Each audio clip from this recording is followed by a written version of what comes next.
Hi, my name is Shane, and welcome to the Bible in a Year Live Chronological Project podcast.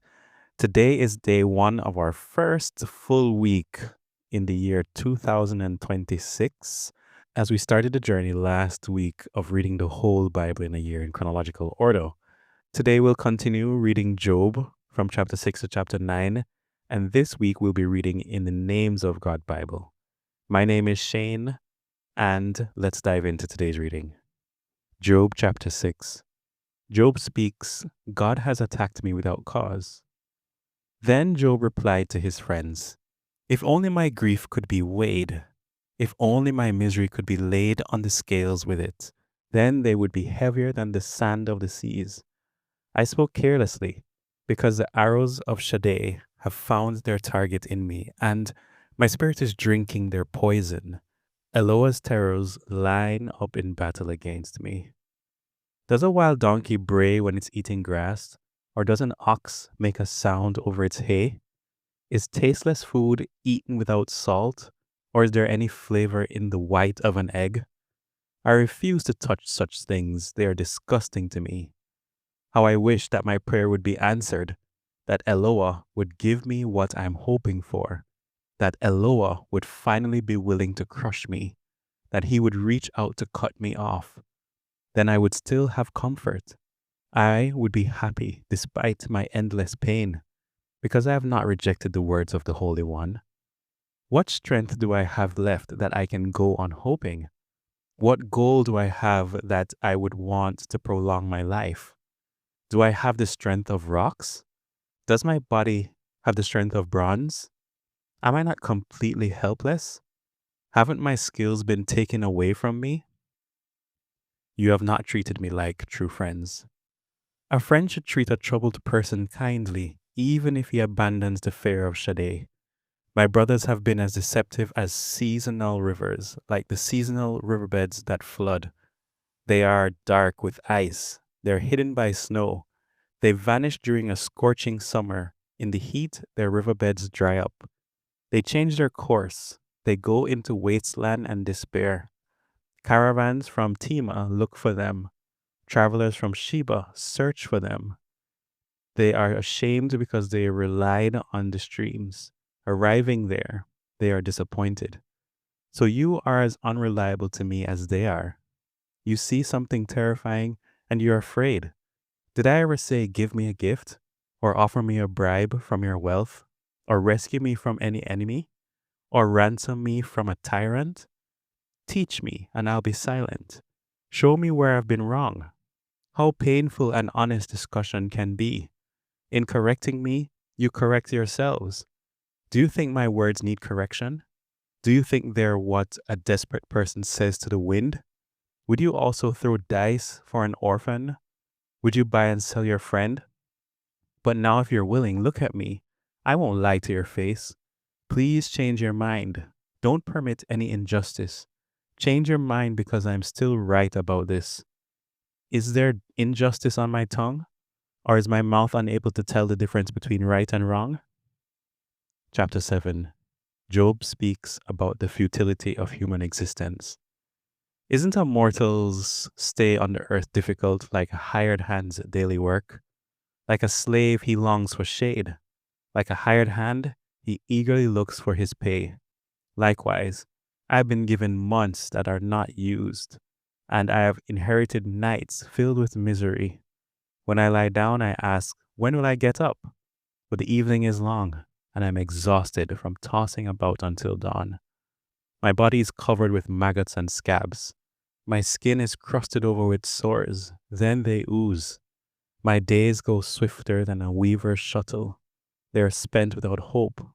Remember, my life is only a breath, and never again will my eye see anything good. The eye that watches over me will no longer see me. Your eye will look for me, but I'll be gone. As a cloud fades away and disappears, so a person goes into the grave and doesn't come back again. He doesn't come back home again, and his household doesn't recognize him anymore. So I won't keep my mouth shut, but I will speak from the distress that is in my spirit and complain about the bitterness in my soul. Job says to God, leave me alone. Am I the sea or a sea monster that you have set a guard over me? When I say my couch may give me comfort, my bed may help me bear my pain, then you frighten me with dreams and terrify me with visions. My throat would rather be choked. My body would prefer death to these dreams. I hate my life. I do not want to live forever. Leave me alone because my days are so brief. What is a mortal that you should make so much of him, that you should be concerned about him? What is he that you should inspect him every morning and examine him every moment? Why don't you stop looking at me long enough to let me swallow my spit? If I sin, what can I possibly do to you since you insist on spying on people? Why do you make me your target? I've become a burden even to myself. Why don't you forgive my disobedience and take away my sin? Soon I'll lie down in the dust. Then you will search for me, but I'll be gone. Chapter 8. Bildad speaks. You are unjustly accusing God of doing evil, Job. Then Bildad from Shua replied to Job, How long will you say these things? How long will your words be so windy? Does El distort justice? Or does Shaddai distort righteousness? If your children sinned against him, he allowed them to suffer the consequences of their sinfulness. If you search for El and plead for mercy from Shaddai, if you are moral and ethical, then he will rise up on your behalf and prove your righteousness by rebuilding your home. Then what you had in the past will seem small, compared with the great prosperity you'll have in the future. Learn from past generations. Ask the people of past generations, find out what their ancestors had learned. We have only been around since yesterday and we know nothing.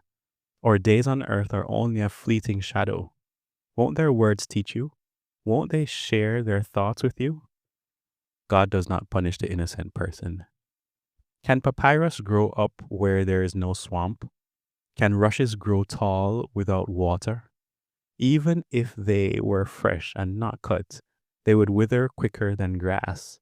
The same thing happens to all who forget El. The hope of the godless dies. His confidence is easily shattered. His trust is a spider's web.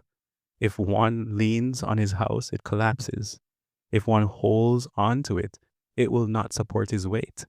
He's like a well-watered plant in the sunshine. The shoots spread over his garden. Its roots weave through a pile of stones. They cling to a stone house. But when it's uprooted from its place, the ground denies it and says, I never saw you. That is its joy in this life, and others sprout from the same ground to take its place. Certainly, El does not reject a person of integrity or give a helping hand to wicked people. He will fill your mouth with laughter and your lips with happy shouting. Those who hate you will be clothed with shame, and the tent of the wicked will cease to exist. Chapter 9. Job speaks, the futility of arguing with God. Then Job replied to his friends, Yes, I know that this is true, but how can a mortal be declared righteous to El? If he wished to debate with El, he wouldn't be able to answer one question in 1,000. El is wise in heart and mighty in power. Who could oppose him and win? He moves mountains without their knowing it, and he topples them in his anger. He shakes the earth from its place, and its pillars tremble. He commands the sun not to rise. He doesn't let the stars come out. He stretches out the heavens by himself and walks on the waves of the sea. He made the interesting possible prophecy of Jesus walking on the water. He made the constellations Ursa, Major, Orion, and the Pleiades, and the clusters of stars in the south. He does great things that are unsearchable and miracles that cannot be numbered. He passes alongside of me, and I don't even see him. He goes past me, and I don't even notice him. He takes something away, but who can stop him? Who is going to ask him, What are you doing?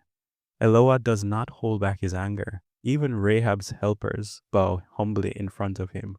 How can I possibly answer Eloah? How can I find the right words to speak with him? Even if I were right, I could not answer him. I would have to plead for mercy from my judge. If I cried out and he answered me, I do not believe that he would listen to me. He would knock me down with a storm and bruise me without a reason. He would not let me catch my breath. He fills me with bitterness. If it is a matter of strength, then he is the mighty one. If it is about justice, who will charge me with a crime? If I am righteous, my own mouth would condemn me. It would declare that I am corrupt even if I am a man of integrity. If I am a man of integrity, I have no way of knowing it. I hate my life. That is all the same.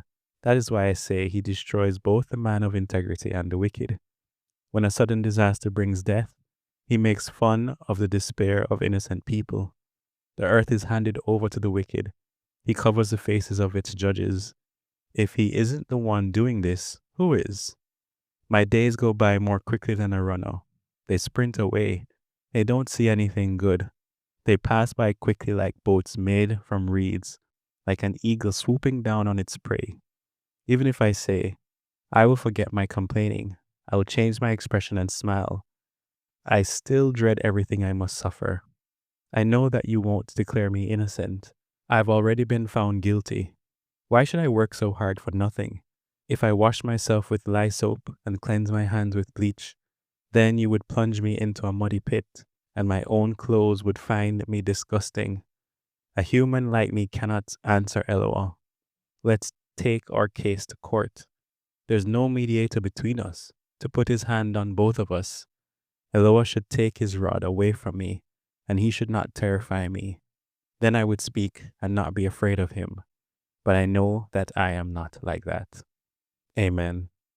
Thank you for joining us today. We'll press pause here as we continue to look at the life of Job. And tomorrow when we turn the page, we'll continue. But for now, blessings on you, and may the Lord continue to bless our effort in seeking after him through his word.